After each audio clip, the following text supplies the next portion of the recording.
Queridos irmãos e amigos, que a doce paz do nosso Senhor e Salvador Jesus Cristo esteja com você e com toda a sua família.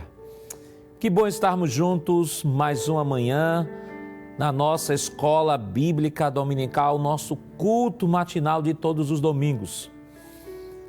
Nós queremos agradecer a você, meu amigo, minha amiga, meu irmão, minha irmã, que nos dá a honra de podermos nesta manhã adentrarmos a sua casa, nos dar uma carona, quem sabe aí no seu carro, ou até mesmo no seu trabalho. Deus continue lhe abençoando nesta manhã e com certeza o Senhor, nessa escola bíblica dominical, neste culto de adoração, tem uma palavra especial para o seu coração.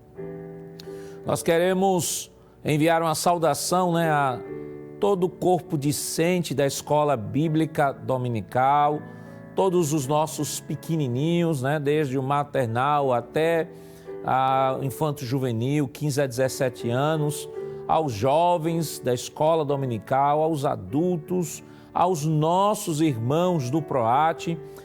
Recebam um abraço bem forte aí da Superintendência das Escolas, da nossa igreja e do nosso pastor-presidente Ailton José Alves.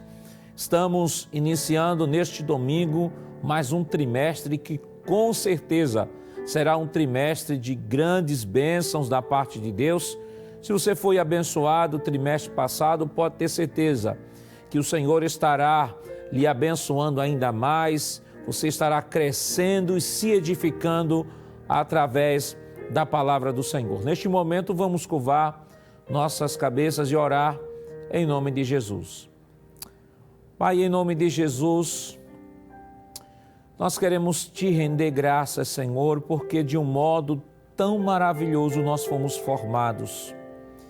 Te agradecer por esta manhã de domingo, pelo raiar de um novo dia, pelo sono tranquilo e reparador que deste a cada um de nós e a bênção, Senhor, que nos outorgaste nesta manhã de poder mais um dia abrir os nossos olhos e poder contemplar as maravilhas da Tua criação e usar este dia para a glória e louvor do Teu nome.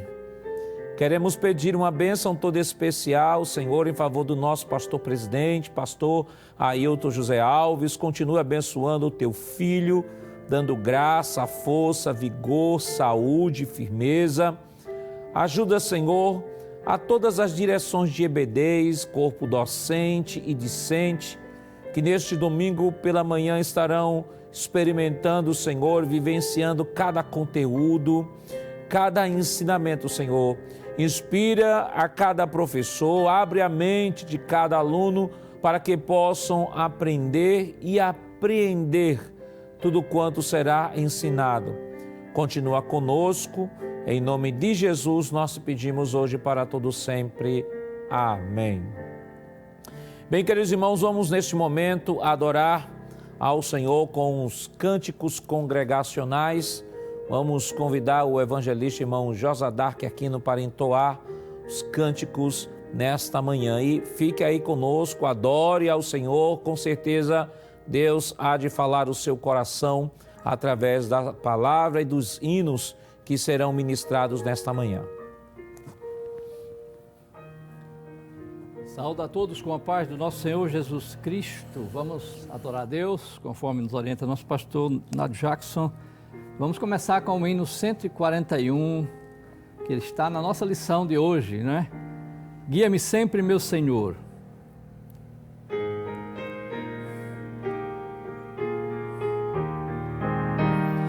Onde guiar-me, meu Senhor, eu seguirei por seu amor. É sua mão que me conduz por minha ferida sobre a cruz. Guia-me sempre, meu Senhor, guia meus passos, Salvador.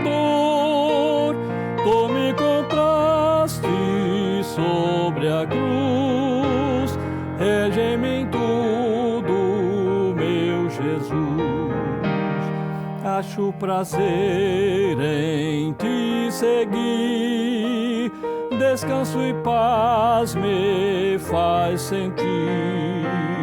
Doce é a mim o teu querer, gozo me traz de obedecer. Guia-me sempre, meu Senhor, guia meus passos, Salvador. Tu me compraste sobre a cruz, rege-me em tudo, meu Jesus. Sigo sem medo, meu Senhor, que me encheu do seu amor, sentindo perto a sua mão, posso cantar na escuridão. Guia-me sempre, meu Senhor, guia meus passos, Salvador. Tu me compraste sobre a cruz, rege-me em tudo, meu Jesus. Para seu reino me conduz, pelo jardim e pela cruz. Lá ficou morto o velho eu, lá meu espírito reviveu. Guia-me sempre, meu Senhor, guia meus passos, Salvador. Tu me compraste sobre a cruz, rege-me em tudo, meu Jesus. Aleluia, glória a Deus. Vamos louvar a Deus com mais um hino. É o hino 303. Precisamos de Jesus.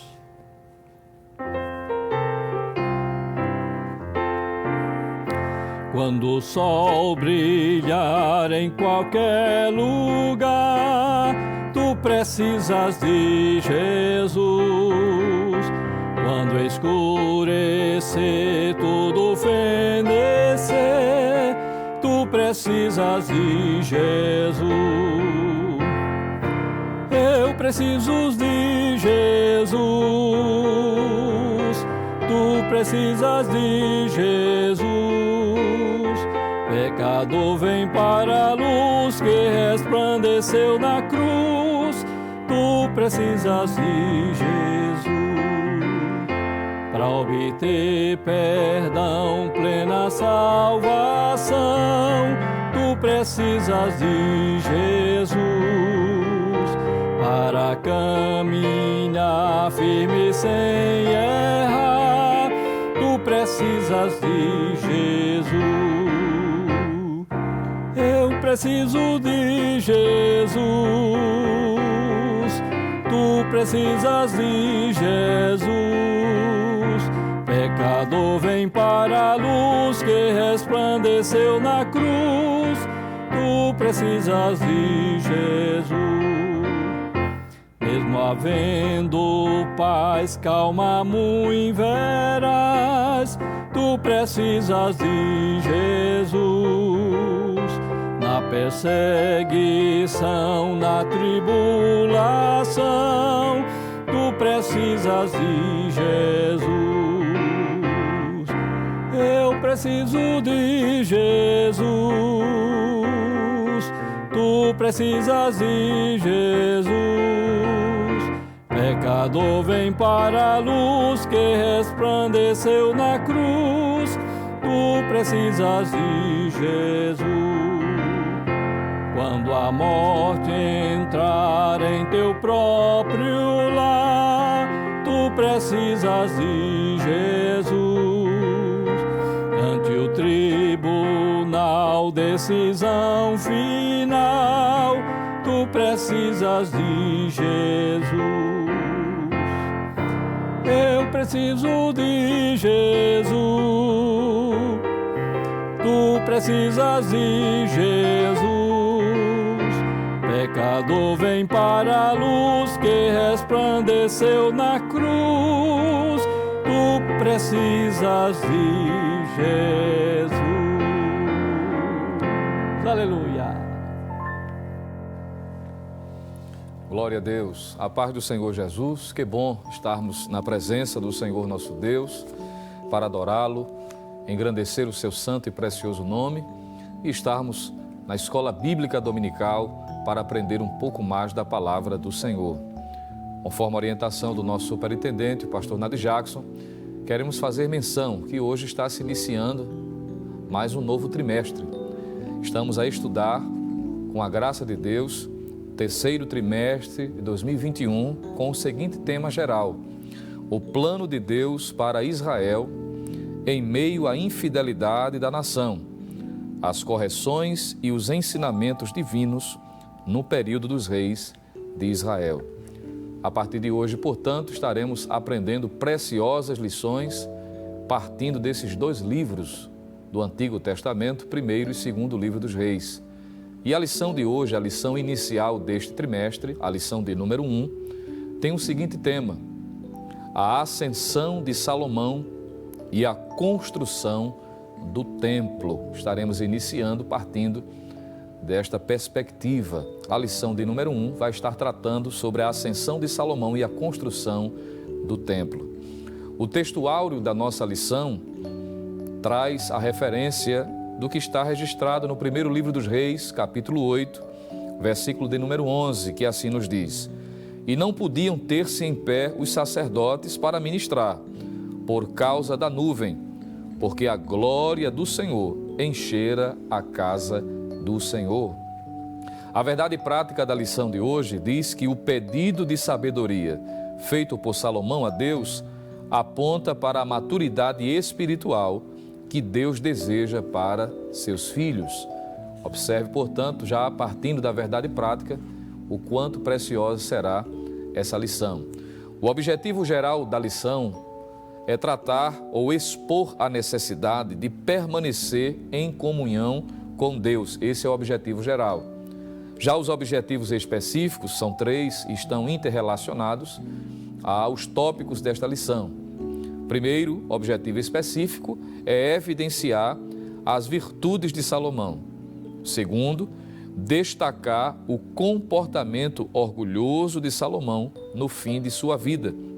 E o terceiro e último objetivo específico, apontar os feitos de Salomão. Então, a lição muito enriquecedora que estaremos iniciando nesse trimestre. E conforme a orientação do pastor Nadir Jackson, queremos convidar, se você assim pode, está em condições de ficar em pé na presença do Senhor, estaremos lendo juntos a palavra de Deus, a leitura bíblica em classe desta lição de número 1, que está fundamentada em 2 textos. Primeiro livro dos Reis, capítulo 4, versículos 29 a 34, e depois capítulo 6, versículo 1, e também versículos de 11 a 14. Vamos à leitura da palavra de Deus, a leitura bíblica em classe. E deu Deus a Salomão sabedoria, e muitíssimo entendimento, e largueza de coração como a areia que está na praia do mar. E era a sabedoria de Salomão maior do que a sabedoria de todos do Oriente, e do que toda a sabedoria dos egípcios. E era ele ainda mais sábio do que todos os homens, e do que Etã, Ezraíta, e do que Emã, e Calcol, e Darda, filhos de Maol, e correu o seu nome por todas as nações em redor. E disse 3.000 provérbios, e foram seus cânticos 1.005. Também falou das árvores, desde o cedro que está no Líbano, até ao isopo que nasce na parede. Também falou dos animais e das aves, e dos répteis e dos peixes. E vinham de todos os povos a ouvir a sabedoria de Salomão, e de todos os reis da terra que tinham ouvido da sua sabedoria. 1 Reis, capítulo 6, versículos de 1 a 14. Versículo 1 e depois 11 a 14. E sucedeu que no ano 480, depois de saírem os filhos de Israel do Egito, no ano 4º do reinado de Salomão sobre Israel, no mês de Zive, este é o mês 2º, Salomão começou a edificar a casa do Senhor. Versículo 11. Então veio a palavra do Senhor a Salomão, dizendo: quanto a esta casa que tu edificas, se andares nos meus estatutos e fizeres os meus juízos e guardares todos os meus mandamentos, andando neles, confirmarei para contigo a minha palavra, a qual falei a Davi teu pai. E habitarei no meio dos filhos de Israel, e não desampararei o meu povo de Israel. Vamos juntos ler o versículo 14? Assim edificou Salomão aquela casa e a aperfeiçoou. Amém? Esse é o texto da palavra de Deus para a nossa meditação, a leitura bíblica em classe da lição de número 1. Tendo lido a palavra do Senhor, vamos orar mais uma vez nesse instante, agradecendo a Deus por este privilégio de estarmos em sua presença nesta manhã de escola bíblica dominical. Ore conosco em nome de Jesus. Pai bendito, Deus de poder, Deus eterno, Deus de toda graça, te louvamos por tua misericórdia, pela oportunidade de estarmos em mais esta escola bíblica dominical, para te render louvor, adoração, para exaltar e magnificar o teu santo e precioso nome. Te somos gratos pela nossa salvação, pela liberdade que o Senhor nos concede em Cristo, de podermos ouvir a tua voz, sentir a tua presença e aprender um pouco mais da tua palavra, meu Senhor. Continua ajudando a cada um dos teus filhos, a todos que estão conosco, ó Deus, em um espírito, adorando-te, ao teu servo, Senhor, que ministrará o ensino da tua palavra nesta manhã, continua usando como um canal de bênção para as nossas vidas. Assim te pedimos porque cremos e confiamos no teu cuidado e desde já te agradecemos em nome de Jesus. Amém. Se você estava em pé, você pode sentar. Nós estaremos nesse instante seguindo o nosso culto desta manhã de Escola Bíblica Dominical, adorando ao Senhor também com as nossas contribuições. Esse momento feliz e oportuno que o Senhor nos concede de podermos expressar a nossa total dependência dEle e também a gratidão do nosso coração por entendermos de que tudo provém dEle. O apóstolo Tiago, na sua epístola, no capítulo 1, versículo 17, ele nos diz que toda boa dádiva e todo dom perfeito vem do alto. Veja, tudo provém de Deus. Se você tem saúde para trabalhar, se você tem o sustento, se você tem aquilo que você precisa para subsistir, é porque Deus tem lhe dado.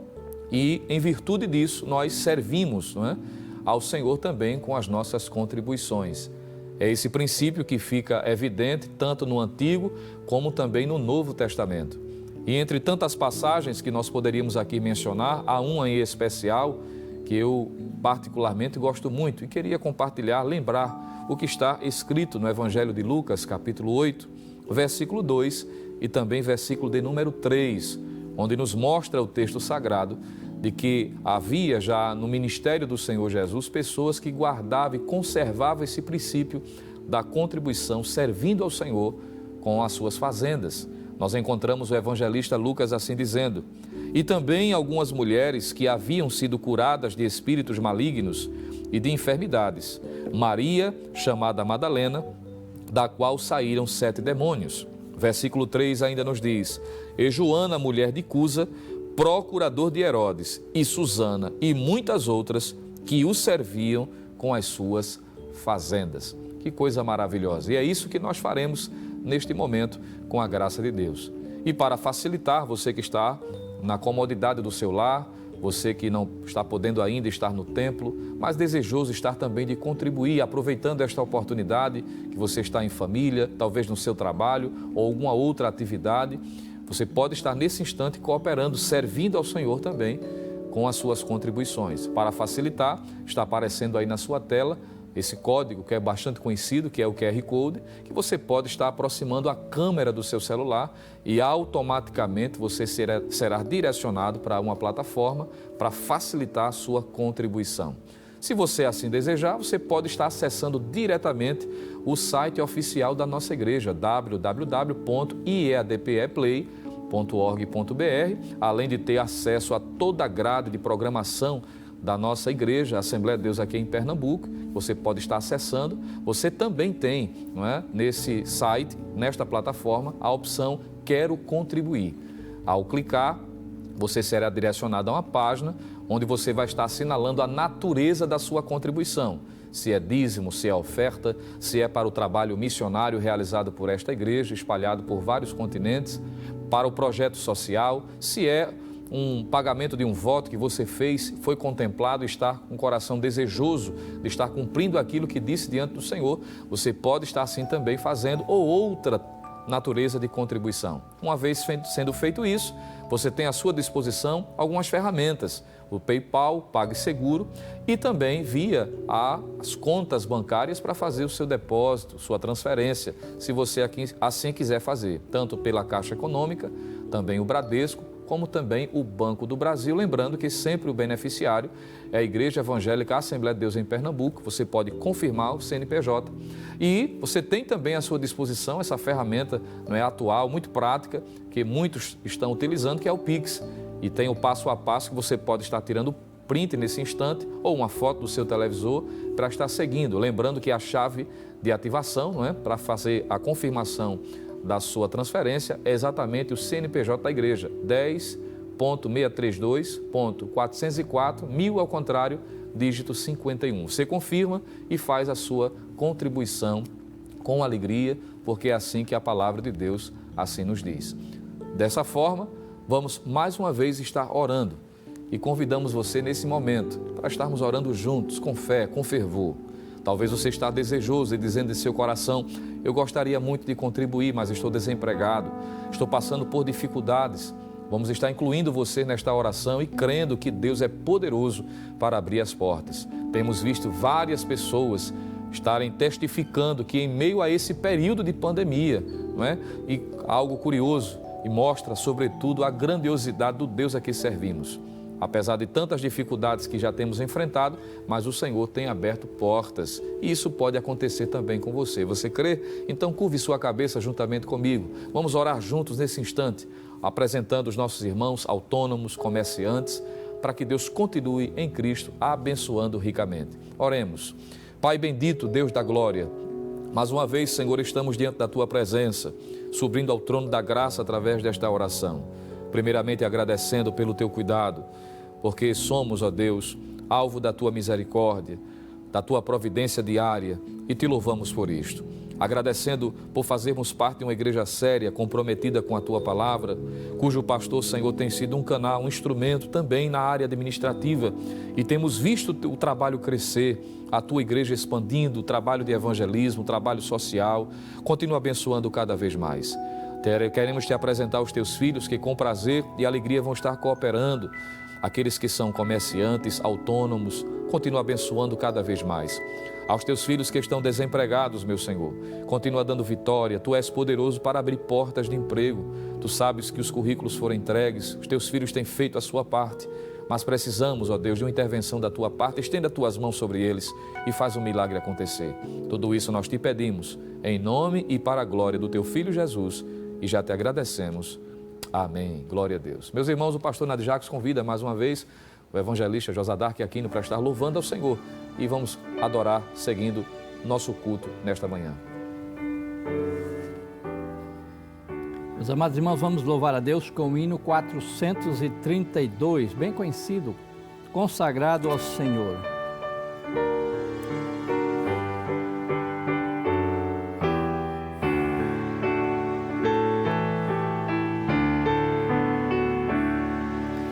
Minha vida seja assim, consagrado a Ti, Senhor. Possa sempre Tu por mim operar o Teu amor. A minha alma lava, Salvador, no Teu sangue puro carmesim. Minha vida toma para ser, Senhor, Tua para sempre sim. Que meu pés somente vão, onde os santos possam ir, numa eterna canção, minha voz se faça ouvir, a minha alma lava, Salvador, no teu sangue puro carmesim. Minha vida toma para ser, Senhor, tua para sempre sim. Seja o meu tempo já consagrado em teu labor, que meus lábios, Jeová, falem só do teu amor, a minha alma lava, Salvador, no teu sangue puro carmesim. Minha vida toma para ser, Senhor, tua para sempre sim. Toma, ó Deus, o meu querer, faze o teu, ó Salvador, hoje habita no meu ser, enche-me do teu fervor, a minha alma lava, Salvador,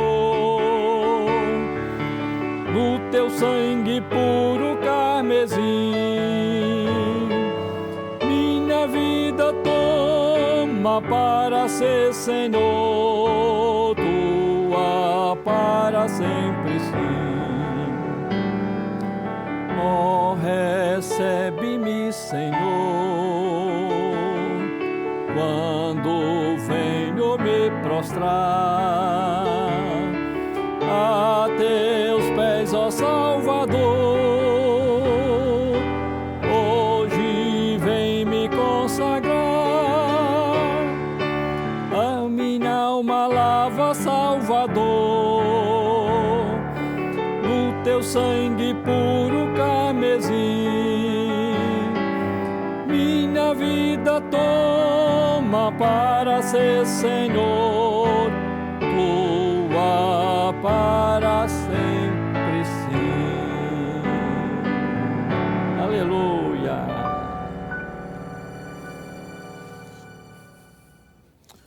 Glória a Jesus, bendito seja o nome do Senhor, que vive e que reina para todo sempre.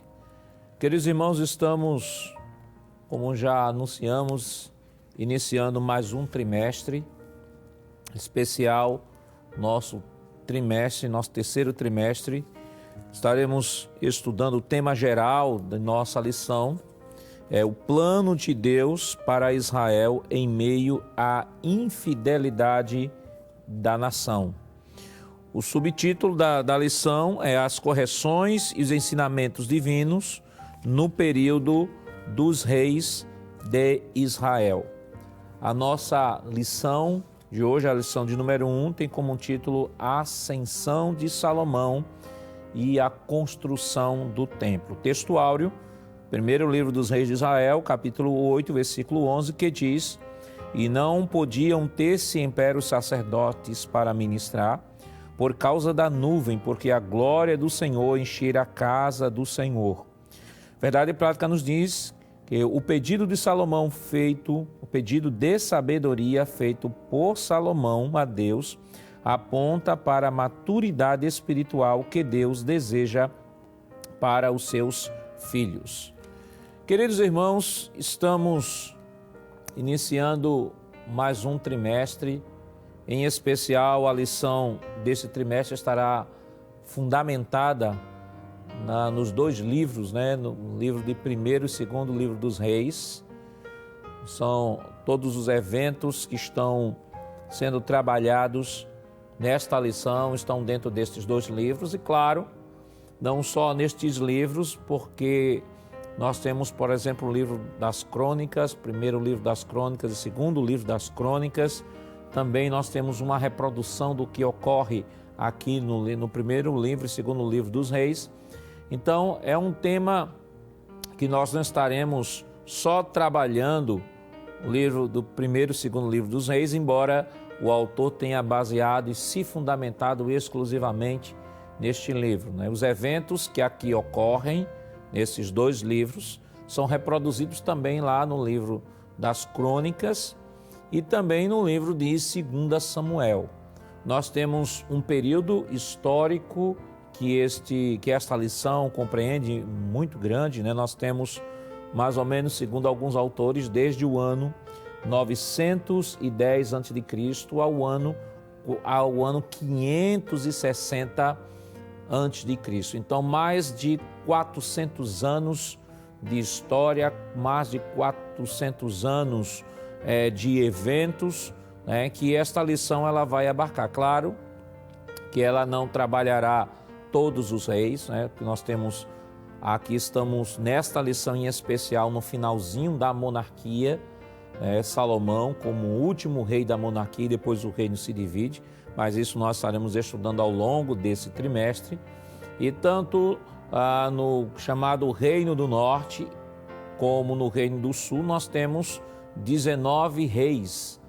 No caso do Reino do Sul ainda tem mais uma rainha. Nós temos a média de entre 19 e 20 reis em cada destes reinos. Então, claro que seria praticamente impossível nós trabalharmos, ou ser trabalhado cada rei em especial, até porque nós temos ao longo da Escritura, nós temos reis que são apenas mencionados e são mencionados que eram maus e não tem muita informação sobre eles, enquanto outros, nós temos alguns capítulos que se deparam ou que param para comentar ou para descrever o reinado daquele rei em especial. Então, este livro abrange primeiro livro dos reis, segundo livro dos reis, com conexão também com o primeiro livro das Crônicas, segundo livro das Crônicas e o segundo livro de Samuel. Então, o período histórico que abrange a nossa lição vai desde a morte de Davi até o cativeiro babilônico. É um período muito extenso. E do ponto de vista religioso, este é um momento que vai descrever momentos difíceis da história do povo de Israel. É um momento que é marcado pela construção do templo. Estamos falando da saída, ao término do governo de Davi para a instauração de Salomão, e Salomão vai estabelecer ali o templo, construir o templo, coisa que Deus havia proibido, de Davi realizar, mas Deus, por meio de Salomão, constrói o templo, e o templo vai ser o símbolo maior ou o símbolo supremo da religiosidade de Israel neste período, até porque, como veremos hoje, quando Salomão apresenta o templo ao Senhor, segundo o livro das Crônicas, no capítulo 6, capítulo 6 é toda a oração que ele apresenta ao Senhor, e no capítulo 7, Deus recebendo este templo como um local de adoração, e ali o Senhor, quando recebe aquele templo como uma oferta e o local onde Deus estaria consagrando, Deus disse: aqui estarão os meus olhos, os meus ouvidos, aqui estará o meu nome, aqui será chamada casa de oração, será chamada casa de sacrifício. E era o local onde Deus, de maneira física, se relacionava com o seu povo através das leis cerimoniais e dos concertos que Deus havia estabelecido com Israel. Então, esta lição é uma lição que vai tratar especificamente desse período, e deste período nós vamos extrair diversas e profundas lições. A introdução da nossa lição, ela nos diz o seguinte: Por amor ao rei Davi, Deus permitiu que Salomão estabelecesse um reino sólido, próspero, justo, cheio de glória e poder. Foi durante o reinado de Salomão que Israel atingiu seu apogeu na história. Entretanto, mesmo diante de toda essa grandeza, promovida por sua sabedoria, esse destacado monarca se deixou levar por interesses políticos e desejos pecaminosos. Quando nós nos deparamos com esta lição, estamos falando do início do reinado de Salomão, e o seu pai, Davi, lhe deu algumas recomendações na passagem do reinado de Davi para Salomão. Se você tiver uma Bíblia aí próxima, abra a sua Bíblia no primeiro livro dos Reis, no capítulo 2, versículos 1 ao 4, veja o que o texto nos diz. Aproximaram-se os dias da morte de Davi, e deu ele ordem a Salomão, seu filho, dizendo: Eu vou pelo caminho de toda a terra, esforça-te, pois, e sê homem. Guarda a observância do Senhor teu Deus, para andares nos seus caminhos e para guardarem os seus estatutos e os seus mandamentos e os seus juízos e os seus testemunhos, como está escrito na lei de Moisés. E para que ele deveria fazer tudo isso? Olha, Davi orienta o seu filho Salomão, diz: olha, você deve observar a lei do Senhor, os seus estatutos, os seus juízos, os seus testemunhos, mas com que finalidade? E ainda continua o versículo 3, para que prospere em tudo quanto fizeres, para onde quer que te voltares, para que o Senhor confirme a palavra que falou de mim, dizendo: se teus filhos guardarem o seu caminho, para andarem perante a minha face fielmente, com todo o seu coração, em toda a sua alma, nunca, disse, te faltará sucessor ao trono de Israel.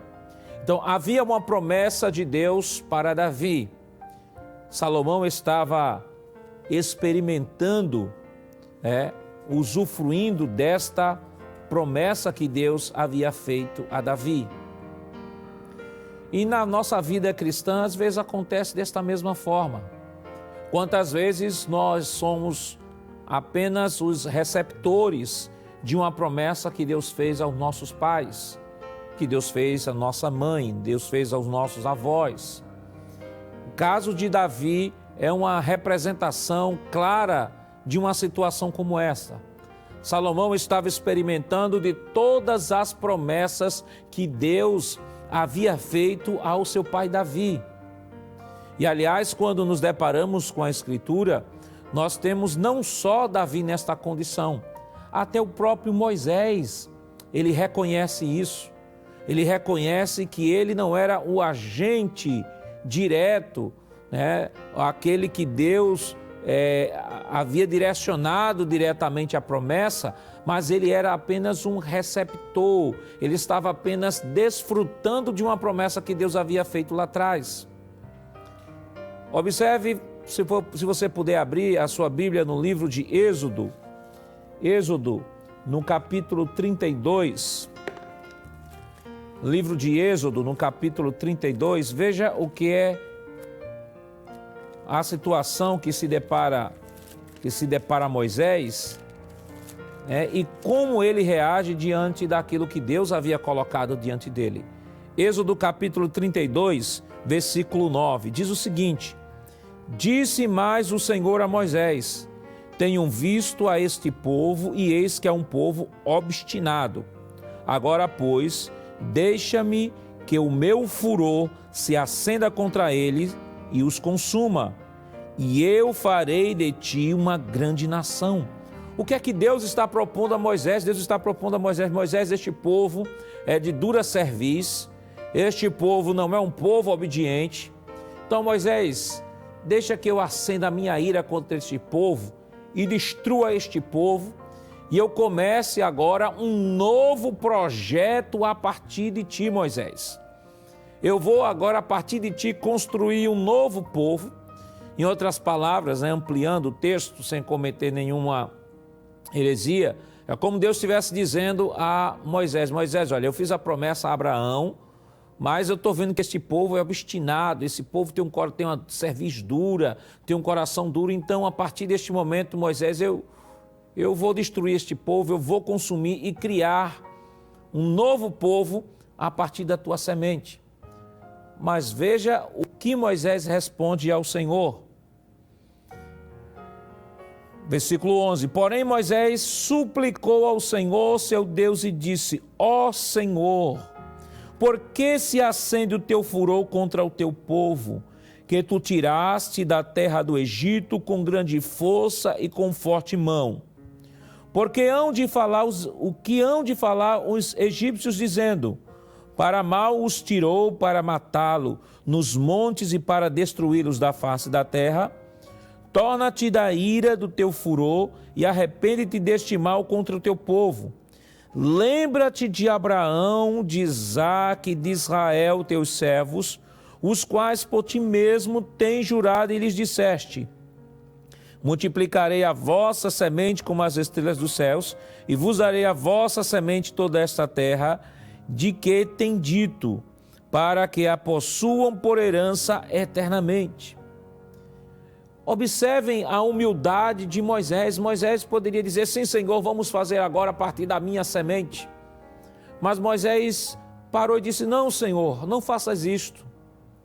Lembra-te da promessa que fizeste a Abraão, que fizeste a Isaque, que fizeste a Israel, teu servo, Senhor.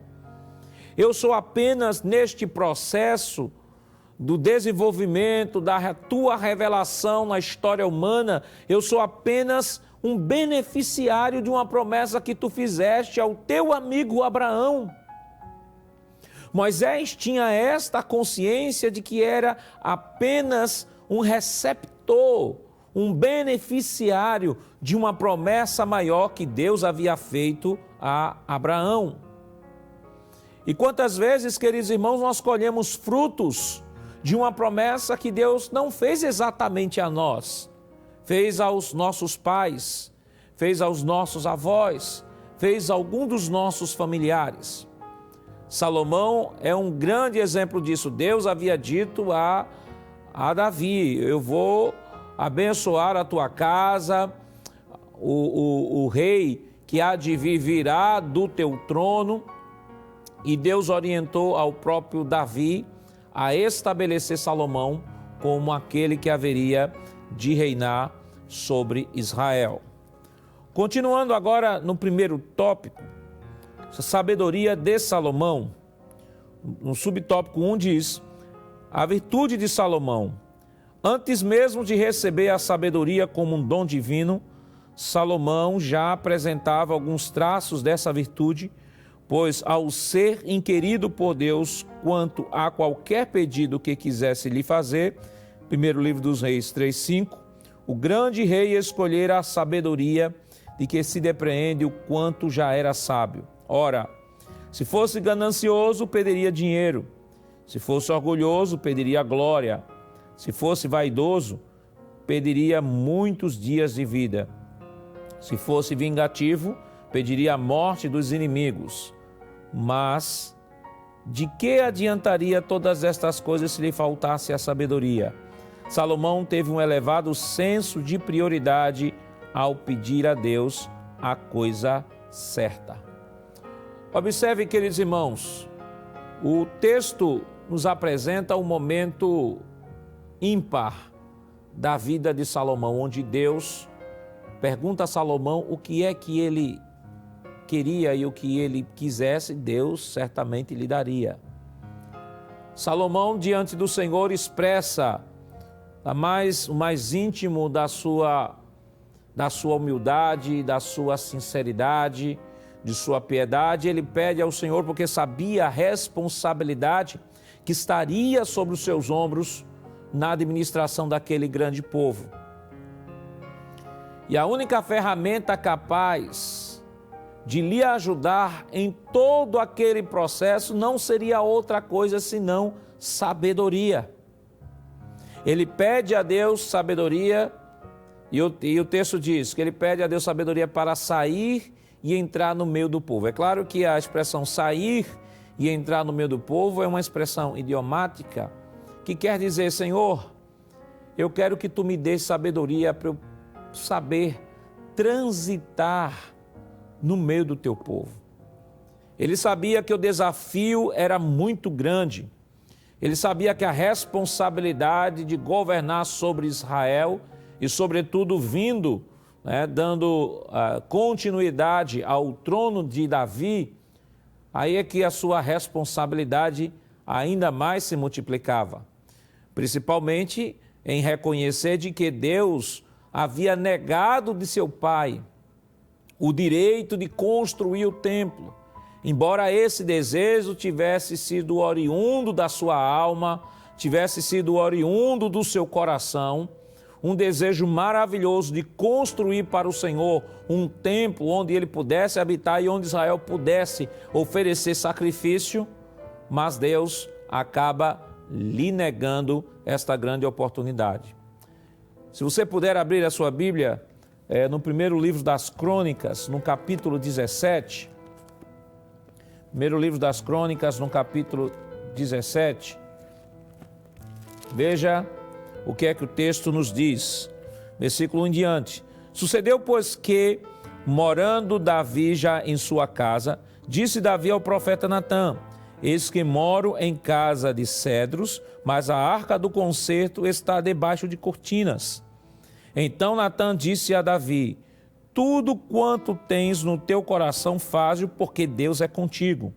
Mas sucedeu na mesma noite que a palavra do Senhor veio a Natã dizendo: vai e dize a Davi, meu servo: assim diz o Senhor, tu não edificarás uma casa para morar, porque em casa nenhuma morei, desde o dia em que fiz subir a Israel até o dia de hoje, mas fui de tenda em tenda e de tabernáculo em tabernáculo. Ainda no livro das Crônicas, no capítulo 28, nesse mesmo livro, no capítulo 28, Davi, esse texto ele vai reproduzir um momento em que Davi ele vai exortar os príncipes e seu filho Salomão. Veja o que é que o versículo 2 do primeiro livro das Crônicas 28 diz: e pôs-se o rei Davi em pé e disse: ouvi-me, irmãos meus e povo meu. Em meu coração propus eu edificar uma casa de repouso para a arca do concerto do Senhor e para o escabelo dos pés do nosso Deus. E eu tinha feito o preparo para a edificar. Porém Deus me disse: não edificarás a casa em meu nome, porque és homem de guerra e derramaste muito sangue. O interessante é a gente ver, irmãos, que Davi tinha a melhor das intenções de fazer o templo ao Senhor, mas Deus havia negado de Davi esse direito de construir. E aí o que é que Deus faz? Deus disse: não, quem vai construir é teu filho. Mas Davi planeja, desenha, faz toda a planta, recolhe todos os materiais, como os irmãos podem observar ao longo deste capítulo 28. Nós não temos tempo, mas podem depois se debruçar sobre este capítulo e vão perceber que Davi ele não recebeu de Deus o direito de fazer o templo, mas Deus não impediu de planejar, Deus não impediu de fazer o recolhimento dos materiais, e aí o próprio Salomão acaba executando esta grande obra. Então, queridos irmãos, o subtópico número 2 de nossa lição nos diz o seguinte: o sábio pede sabedoria. Ao pedir sabedoria, Salomão se mostrou um homem humilde. E isso pode ser constatado em uma das suas respostas que deu ao Senhor: sou ainda menino pequeno, não sei nem como sair, nem entrar.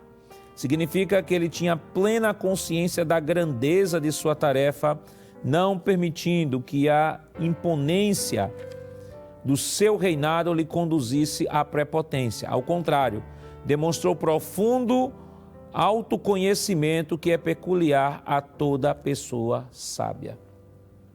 Observe que Salomão, ao tomar conhecimento da grande responsabilidade que viria sobre os seus ombros, Salomão reconhece que ele não tinha condições e que ele precisava de Deus.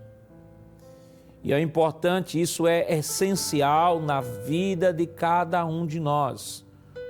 Conhecermos as nossas limitações, conhecermos que somos pessoas limitadas e completamente dependentes de Deus. Estava na mão de Salomão não só o governo do reino, não só governar um reino do ponto de vista político, do ponto de vista econômico, do ponto de vista administrativo. Estava também nas mãos de Salomão o cumprimento de um grande projeto espiritual, projeto que Deus havia prometido. Deus havia prometido ao seu pai Davi, no livro de 2 Samuel, no capítulo 7, dizendo que do trono de Davi é que viria o Messias que lá na frente haveria de se manifestar. Pesava sobre os ombros de Salomão não só a responsabilidade de governar uma nação, mas a responsabilidade de manter de pé e de honrar uma promessa que Deus havia feito a seu pai. E diante de tamanha responsabilidade não há como se comportar de outra forma do que se render aos pés do Senhor e dizer: Senhor, me dá sabedoria para que eu possa conduzir esta grande responsabilidade. E como é bom, irmãos, quando nos dobramos, não só fisicamente diante de Deus, mas quando dobramos o nosso coração diante dele, para reconhecer as nossas limitações. A Bíblia diz que Deus dá graça aos humildes, mas aos soberbos Deus resiste. Todo humilde, ele move o coração de Deus. Humilde, ele consegue mover o coração de Deus em seu favor. Até o próprio apóstolo Paulo, mesmo dotado de toda a sabedoria que possuía, sua formação greco-romana, a sua formação judaica, ele vai dizer: Senhor, olha, não é que eu pense de mim mesmo, segundo Coríntios, capítulo 3, versículo 5, ele vai dizer: não é que as coisas não são da minha cabeça, não é que eu pense de mim mesmo, mas a minha suficiência, ela vem de Deus. Paulo dizia assim: olha, o que me permite fazer o que eu faço é a mão de Deus sobre a minha vida.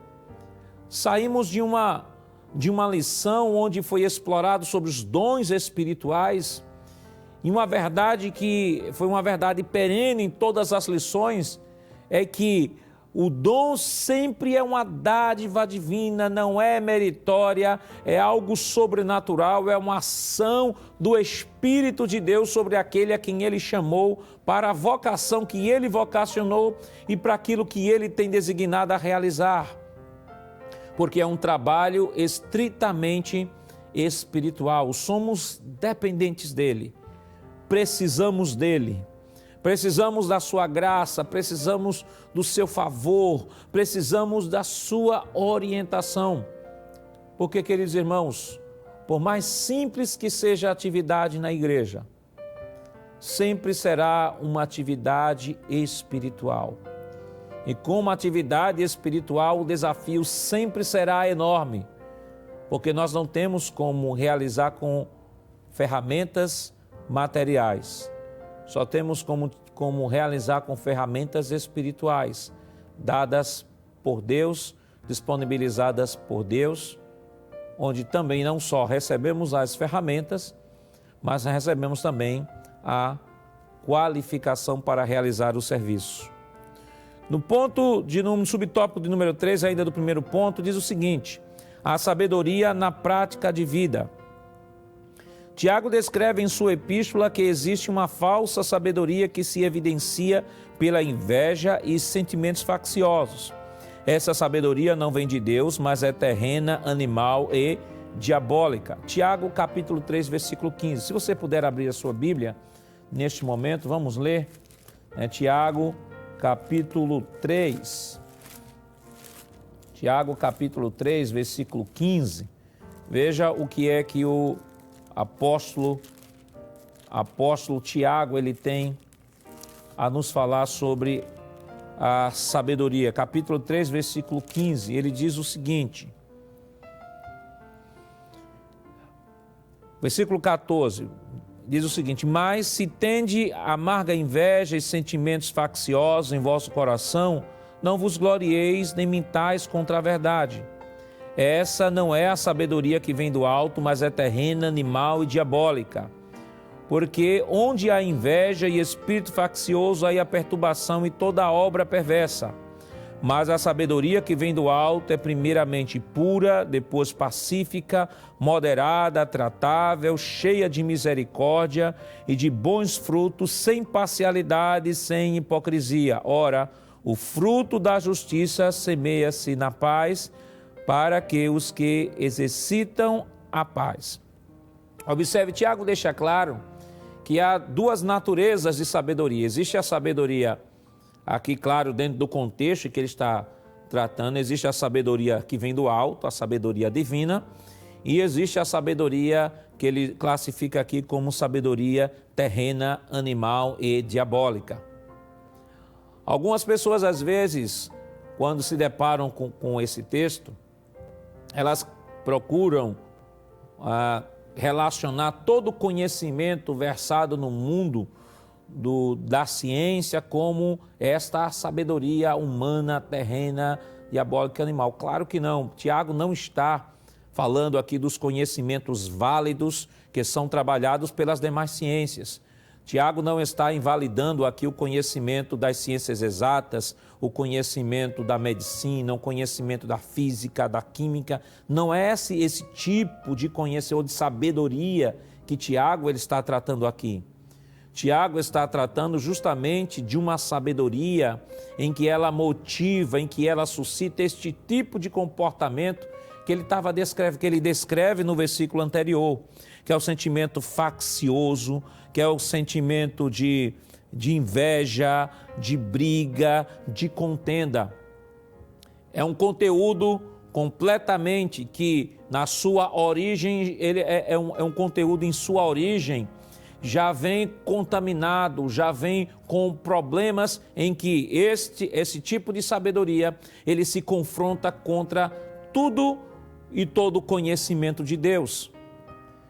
Quando eu me deparo com esse texto, me faz lembrar o texto que o apóstolo Paulo, ele escreve lá no segundo livro de Coríntios, 2 Coríntios, né, no capítulo 10, né, capítulo 10 de 2 Coríntios, versículo 4, que ele diz assim: porque as armas da nossa milícia não são carnais, mas sim poderosas em Deus para a destruição das fortalezas, destruindo os conselhos e toda altivez que se levanta contra o conhecimento de Deus, levando cativo todo entendimento, a obediência a Cristo. Paulo vai tratar de uma sabedoria que se levanta contra o conhecimento de Deus, uma sabedoria que ignora a Deus, uma sabedoria que ignora as suas verdades, a sua palavra, os seus princípios. É esse tipo de sabedoria que gera contenda, é esse tipo de sabedoria que gera facção, é esse tipo de sabedoria que Tiago está tratando. Mas nós temos a sabedoria que é dada por Deus, que é a sabedoria que nós estamos tratando nesta manhã, em que Salomão recebe da parte do Senhor. Mas é preciso que façamos algumas diferenciações aqui, para que não possamos confundir sabedoria com conhecimento, nem sabedoria com inteligência, nem inteligência com informação. São 4 coisas completamente diferentes. Primeiro, uma coisa é informação, outra coisa é conhecimento, outra coisa é inteligência, outra coisa é sabedoria. Inteligência, todo ser humano já nasce com ela. Alguns têm uma inteligência musical, o outro tem uma inteligência artística, porque antigamente, se falava só de inteligência, aqueles que tinham habilidades matemáticas, aqueles que tinham habilidades em ciências exatas. Daí dizia que aquele aluno que se destacava em sala de aula, que era bom em matemática, que era bom em química, que era bom em física, ele era o melhor aluno da sala. Com o tempo, a ciência evolui e descobre de que era injusto classificar aquele aluno como o melhor aluno da sala, haja vista de que existem múltiplas inteligências. Aquele aluno que era bom em matemática, a sua Inteligência é uma inteligência matemática. Mas existem pessoas que têm uma inteligência artística, que têm uma inteligência voltada para o mundo das artes. Há outros que têm uma inteligência com relação aos relacionamentos interpessoais e assim por diante. Então, todo ser humano ele nasce inteligente. A inteligência é parte integrante da natureza do ser humano e logo não pode ser considerado como um dom especial da parte de Deus, sobrenatural, porque todo ser humano ele é dotado de inteligência. A informação é o conteúdo que está à disposição de todos nós. Quando eu pego um livro, ali eu tenho a informação naquele livro. Quando eu passo na rua e vejo um outdoor, eu tenho uma informação que está sendo dada pelo outdoor. Quando estamos dentro do ônibus escutando as diversas conversas, nós estamos recebendo informação. A informação ela é perene, a informação ela está em todos os lugares. Mesmo você querendo, interessado em buscá-la ou não interessado em buscá-la, ela sempre estará diante da sua porta. Agora, quando eu transformo esta informação em conhecimento, eu estou usando a inteligência. A inteligência é o instrumento através do qual eu transformo a informação em conhecimento. E quando eu pego este conhecimento para aplicar as mais diversas áreas da vida, então nós temos aí a sabedoria. A sabedoria, ela não é encontrada nas escolas, a sabedoria não é encontrada nas universidades, a sabedoria não é encontrada nos livros. Nos livros você encontra informação ou conhecimento, mas a sabedoria para aplicar tudo que você aprendeu, sabedoria para traduzir tudo que você estudou e adquiriu ao longo da sua vida e transformar isso em conselhos, transformar em prática de vida, isso envolve muita sabedoria. E a sabedoria, o próprio Tiago diz, olha, no capítulo 3 de Tiago ele diz, mas a sabedoria que vem do alto é primeiramente pura, pacífica, moderada, tratável, cheia de misericórdia e de bons frutos, sem parcialidade e sem hipocrisia. E o próprio Tiago, aqui no seu livro, ele vai dizer, se alguém é sábio, mostre isso no seu bom trato. Tiago relaciona o conceito de sabedoria à capacidade de se relacionar bem também com o outro. Ele não fala o conceito de sabedoria dentro de uma coleção de signos que decodificam um conhecimento específico ou de determinada área ou diversas áreas, não. Para Tiago, a sabedoria é muito mais que isso. A sabedoria é traduzir, é diluir todo este conhecimento em princípios práticos que vão lhe motivar a tratar bem, a se relacionar bem com o outro, porque disse, esta sim é a verdadeira sabedoria, estar sempre preocupado com o outro, com a edificação do outro, em beneficiar o outro.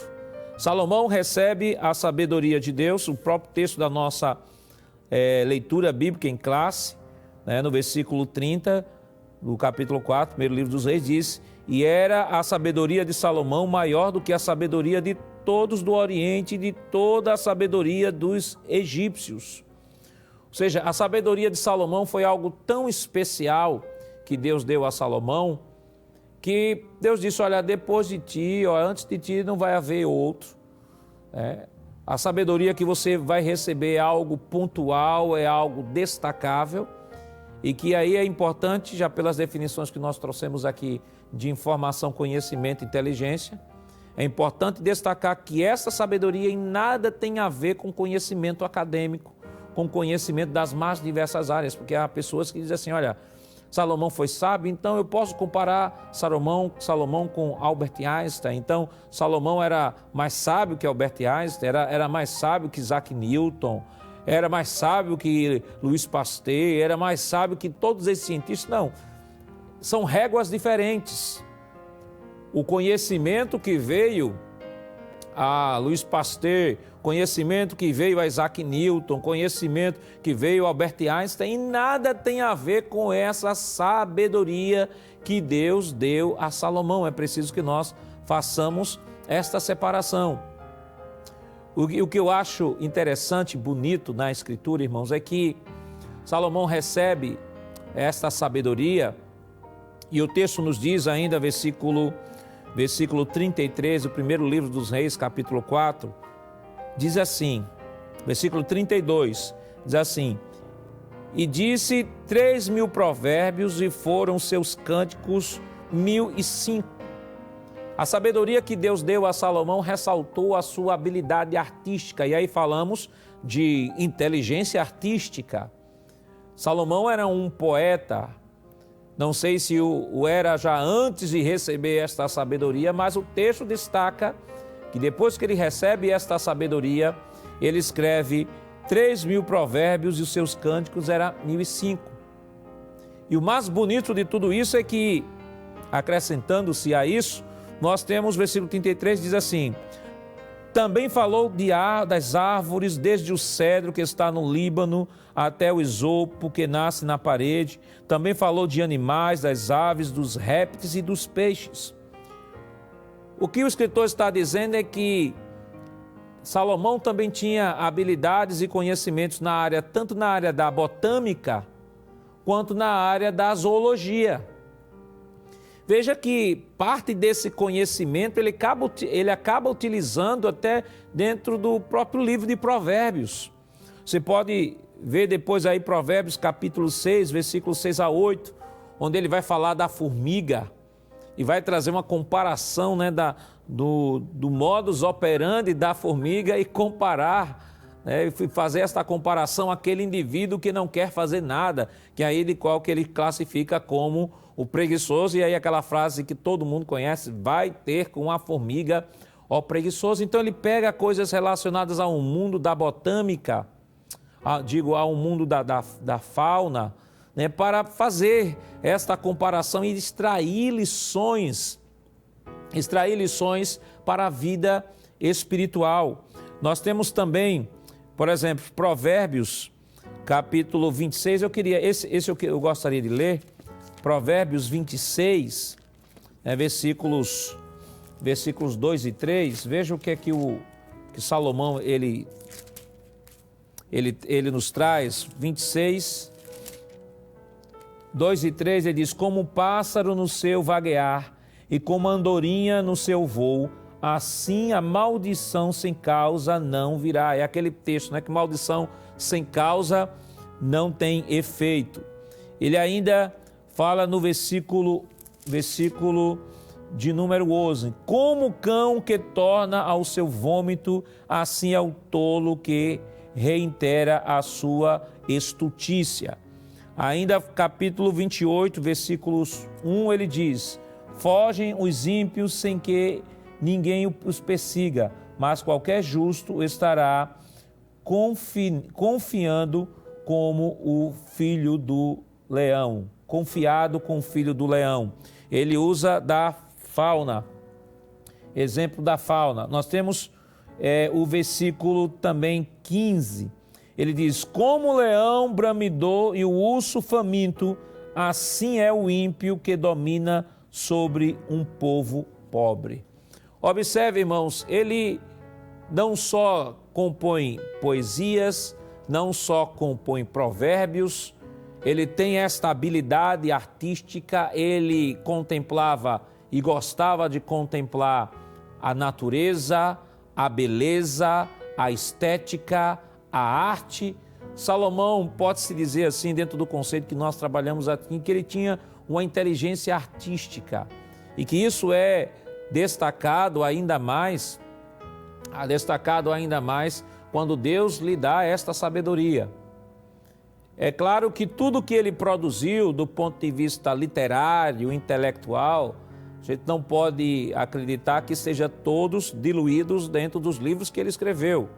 Na verdade, foi muito material. O autor ele faz este resumo, né, e diz tanto da área da fauna quanto na área da flora, da botânica, né, da zoologia, como também do ponto de vista poético, da poesia, dos provérbios. Então, nós cremos perfeitamente que muito material Salomão tenha produzido mas que não tenha inserido ou tenha entrado nos escritos que ele produziu nesses 3 livros que se acredita que seja ele o autor. Então, vamos agora para o tópico de número 2, a consolidação do poder. Subtópico 1 diz: o reinado de Salomão não apenas se tornou amplo em termos territoriais, mas foi firmado e estabelecido em paz, em justiça. Se você puder abrir a sua Bíblia, por gentileza, no primeiro livro dos Reis, no capítulo 4, veja a extensão do domínio do território ou do reino de Salomão. Versículo 21 diz: e dominava Salomão sobre todos os reinos, desde o Eufrates até a terra dos filisteus, até ao termo do Egito, os quais traziam presentes e serviam a Salomão todos os dias da vida. Aí versículo 24: porque dominava sobre tudo quanto havia da banda de cá do rio Eufrates, e Tifsa até Gaza, sobre todos os reis da banda de cá do rio, e tinha paz de todas as bandas em roda dele. Ou seja, o seu reino, comparado ao reino de Davi, foi um reino cuja expansão ela foi maior, e não só a expansão do seu reino, mas o seu reino foi caracterizado como um reino de paz. Expansão e paz, um reino rico e um reino de paz. Diferentemente do reino do seu pai, que havia tido muitos problemas, muitas guerras, este reino agora era um reino caracterizado pela paz. Aliás, o seu nome, traduz esta ideia, de paz, Salomão, o seu nome significa paz. Então, nós temos aqui um reino dado pelo seu pai a Salomão. Salomão, com a sabedoria de Deus, com a ferramenta que ele mais necessitaria para colocar este reino à frente, ele consegue expandir com esta sabedoria, não só expandir, fazer diversas alianças, e com estas alianças trazer paz para o reino. Do ponto de vista estratégico, do ponto de vista político, militar, econômico, Salomão fez o excelente dever de casa. Ele conseguiu não só expandir o seu reino, as fronteiras do seu reino, conseguiu manter alianças com os povos ao redor e conseguiu fazer com que o seu reino fosse muito próspero e que o reino pudesse prosperar ainda mais que o reino do próprio seu pai. Entretanto, no tópico de número 2, nós temos aqui: o orgulho precede a ruína. E o texto nos diz: infelizmente, até mesmo homens mais sábios estão sujeitos à queda quando andam em caminhos tortuosos. Os desvios de Salomão foram chegando aos poucos, à medida que fazia pequenas concessões em seu coração e estabelecia acordos e conchavos políticos que deterioraram sorrateiramente seus valores espirituais. Se você puder abrir a sua Bíblia, no capítulo 11 do primeiro livro dos Reis de Israel, nós temos aí um relato do que, de fato, foi esse declínio na vida de Salomão. Observe só, relembrando, iniciamos a lição mostrando Davi, seu pai, já velho, passando o reino para Salomão, dizendo que havia proposto no coração de construir o templo, Deus não deixou, deu ao seu filho Salomão orientações, segundo o livro dos Reis, capítulo 2, versículo 1 ao 4. Não só isso, mas diante do povo e dos príncipes, segundo o livro das Crônicas 28, ele vai dizer: olha, eu propus no meu coração, mas Deus não deixou, mas disse que meu filho faria isso. Passou para Salomão. Salomão desenvolve o reino, constrói o templo a partir da planta que o seu pai Davi havia feito, pega todo o material que seu pai havia recolhido para a construção do templo e, além disso, recebe de Deus a sabedoria para o desenvolvimento do seu reino. Entretanto, tudo aquilo que parecia ser um momento de glória, um momento de prosperidade, um momento de bênçãos, acaba trazendo um momento bem triste para a história de Salomão. Salomão ia bem, desenvolvia bem, recebeu os conselhos do pai. Primeiro livro dos Reis 2, 1 a 4, olha, seja obediente, siga os estatutos, siga a orientação que Deus deu, a palavra, porque você vai ser próspero, Deus vai fazer você prosperar. E Deus, de fato, o fez prosperar até o momento em que ele estava seguindo os conselhos de seu pai. Então, o que é que ocorre? Então, há uma mudança drástica agora. Os irmãos estão lembrados que eu falei que Salomão fez muitas alianças com diversos povos. E aí estas alianças tiveram um preço muito alto para a vida espiritual de Salomão. Veja o que é que o texto nos diz. Primeiro livro dos Reis, capítulo 11,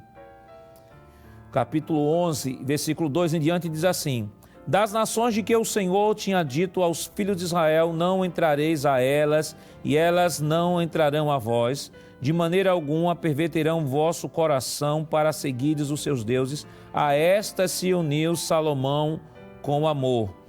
E tinha 700 mulheres, princesas, 300 concubinas, e suas mulheres lhe perverteram o coração. Versículo 4. Sucedeu que no tempo da velhice de Salomão, suas mulheres lhe perverteram o coração para seguir outros deuses, e o seu coração não era perfeito para com o Senhor, seu Deus, como o coração de seu pai. Porque Salomão andou em seguimento de Asterote, deusa dos Sidônios, e em seguimento de Milcom, e abominação dos Amonitas. E aí o texto continua descrevendo o declínio da vida de Salomão. Salomão declina, Salomão abre concessões, e aí é um grande problema, queridos irmãos, quando a prosperidade, o preço da prosperidade muitas vezes, o preço da paz, muitas vezes é abrir concessões em princípios espirituais. Salomão pagou um preço muito alto por abrir concessões em sua vida espiritual. Agora precisamos deixar claro o seguinte: algumas pessoas, a partir desse desvio de Salomão, chegam até a especular de que Salomão tenha se perdido, porque se desviou, serviu a outros deuses. Mas quando nos deparamos com o texto sagrado, quando nos deparamos com o seu último livro, que é o livro de Eclesiastes, o próprio Salomão, já na sua velhice, já nos últimos dias da sua vida, ele chega a uma conclusão que nos traz uma lucidez muito grande sobre o seu arrependimento com relação às obras que ele praticou. Se você puder abrir a Bíblia rapidamente no livro de Eclesiastes, no capítulo 12, veja o que é que Salomão, ele fala sobre este momento bem difícil que ele está atravessando na sua vida. Eclesiastes, capítulo 12, no versículo 13, diz o seguinte: de tudo que se tem ouvido, o fim é: teme a Deus e guarda os seus mandamentos, porque este é o dever de todo o homem. Porque Deus há de trazer juízo sobre toda a obra e até tudo que está encoberto, quer seja bom, quer seja mal. Ele tinha consciência de que Deus haveria de julgá-lo, e a conclusão que ele chega é: olha, temer a Deus é dever de todo o homem. Davi se arrepende, Salomão se arrepende, Salomão reconhece o seu erro, então não há motivo nenhum para se dizer que Salomão tenha se perdido ou tenha morrido desviado. Rapidamente, o terceiro ponto fala sobre a construção do templo, o nobre propósito de Salomão na construção do templo. Ele diz: o propósito de Salomão na construção do templo foi muito nobre. Edificaram a casa ao nome do Senhor, meu Deus. Primeiro livro dos Reis 5:5. Nisso se percebe que havia pureza no coração do sábio rei de Israel nos primeiros anos do seu reinado. O templo para Israel era o supremo símbolo da religião judaica, porque era no templo que oferecia sacrifício, era no templo que se adorava, era no templo que havia reconciliação, era no templo que se orava. Então, era um símbolo importante e Salomão, ele promoveu essa edificação, a edificação do templo. E aí, queridos irmãos, para nós hoje, embora aqui o próximo tópico, o templo do Espírito Santo, sejamos templos do Espírito Santo, mas o fato de nós sermos templos do Espírito Santo não anula a verdade de que nós, como cristãos, precisamos congregar. É importante destacar de que, mesmo vivendo na revelação neotestamentária, mesmo vivendo na época do Novo Testamento, os crentes lá da igreja do primeiro século tinham a necessidade de congregar. Lucas vai dizer que os crentes lá no capítulo 4 de Atos dos Apóstolos, vai dizer que os crentes perseveravam unanimemente no templo, todos os dias. Ora, mas os cristãos não tinham templo, e como é que eles perseveravam no templo? E ali a necessidade deles era tão grande de congregar, que há uma tradução que diz assim, eles perseveravam unanimemente no pátio do templo, porque era o único local que eles tinham acesso, porque a partir de então só um judeu teria acesso a adentrar o templo. Então, a necessidade de congregar, os crentes congregar era tão grande que eles se reuniam onde quer que fosse, às vezes se reunia até ao redor da sinagoga, lá na frente em Atos 16, Paulo vai locar um lugar onde os crentes iriam se reunir, e o primeiro templo cristão vai ser construído só a partir do primeiro século, na era Constantino. Isso mostra, irmãos, que há uma necessidade sim de nós nos congregarmos. Deus nos deu um templo, Deus nos deu um local onde nós podemos nos reunir. Estamos vivendo um momento de pandemia, sim. Estamos vivendo um momento difícil, sim. Sabemos que alguns irmãos que têm comorbidades ainda não podem estar. Alguns irmãos que têm certas limitações não podem estar. E por isso que Deus tem abençoado a nossa igreja e tem dado a visão ao nosso pastor, e a Rede Brasil de Comunicação tem levado o culto até a sua casa, tem levado a escola dominical à sua casa. Mas se você pode estar no templo, venha congregar conosco. Venha para que juntos possamos, em comunhão, adorar ao Senhor. Nós temos a adoração individual que nós realizamos em nossa casa, mas temos a adoração coletiva. O escritor aos Hebreus, em capítulo 10, versículo 25, ele vai dizer que é importante que todos congreguem, porque isso é o nosso costume, estar na igreja, adorar a Deus na igreja, participar dos momentos na presença de Deus, sendo exortados, sendo edificados, sendo ensinados por meio da palavra. Isso é essencial para a vida de cada um de nós.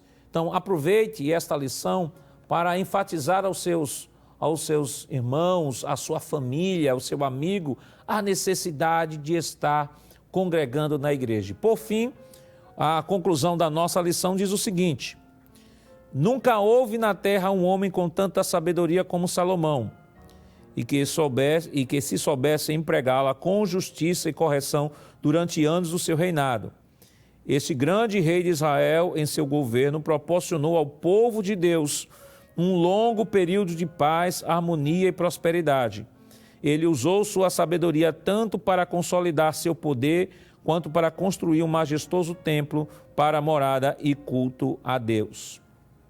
Esta lição nos ensinou a fidelidade de Deus às promessas que Deus fez ao seu pai Davi. Segundo, essa lição nos ensinou que podemos ser até receptores de uma promessa que Deus fez aos nossos pais. Essa lição também nos ensina que para fazer aquilo que Deus tem a realizar nas nossas vidas, nós precisamos pedir a Ele sabedoria. Essa lição também nos ensina que não devemos abrir concessões em nenhum momento sobre os valores espirituais.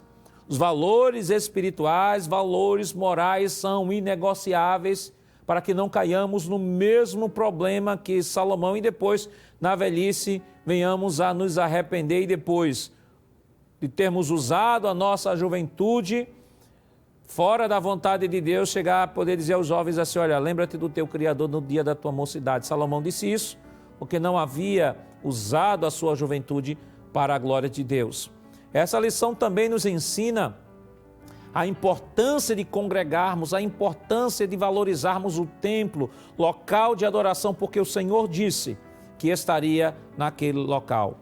Interessante que Salomão, antes mesmo de construir, antes mesmo de pedir a direção de Deus e pedir a presença de Deus no templo, ele na sua oração ele disse, Senhor, eu sei, Senhor, que os céus dos céus não te cabem, muito menos, Senhor, a parede desta casa. Mas vem habitar, Senhor. E Deus recebeu aquela oferta como oferta suave.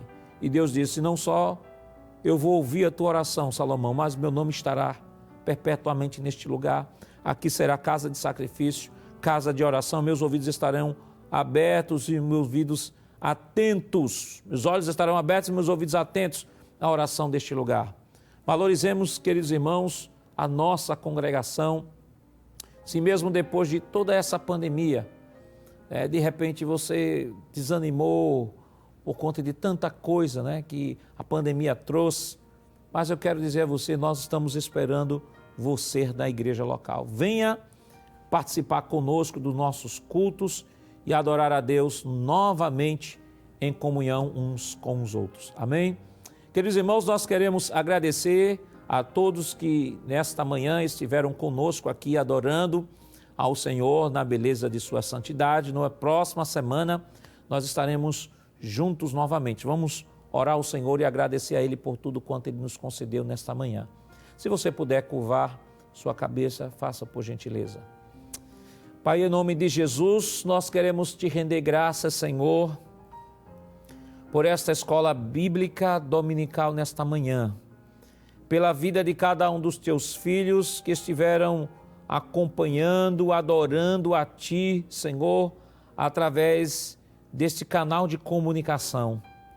Que as Tuas mãos de Deus, nesta manhã, venha dispensar a Tua sabedoria sobre cada um de nós. Vem nos dar prudência, vem nos dar graça, Senhor. Vem nos dar, Senhor, direção. Vem nos ensinar a andar nos Teus caminhos de maneira sábia, Senhor. Abençoa a cada um, Senhor, que neste momento, ó Pai, está passando uma situação difícil, triste, doença, seja qual for a natureza do problema. Estende as Tuas mãos de Deus. Vem fortalecer, vem nos dar da Tua graça e do Teu Espírito. Continua abençoando ao nosso pastor presidente, pastor Ailton, Senhor, todas as direções de EBDs, corpo discente, docente, e que as Tuas mãos de Deus, nesta manhã, continuem estendidas, abençoando para a honra e a glória do Teu nome. Fica conosco, em nome de Jesus, nós pedimos hoje para todos sempre. Amém. Que Deus lhe abençoe nesta manhã. Próximo domingo estaremos aqui neste mesmo horário, claro, se Deus assim nos permitir e se Jesus não tiver voltado, porque se Jesus tiver voltado, todos estaremos reunidos lá no tribunal de Cristo, aguardando a entrada para as bodas do Cordeiro. Que Deus continue abençoando a cada um dos irmãos em nome de Jesus.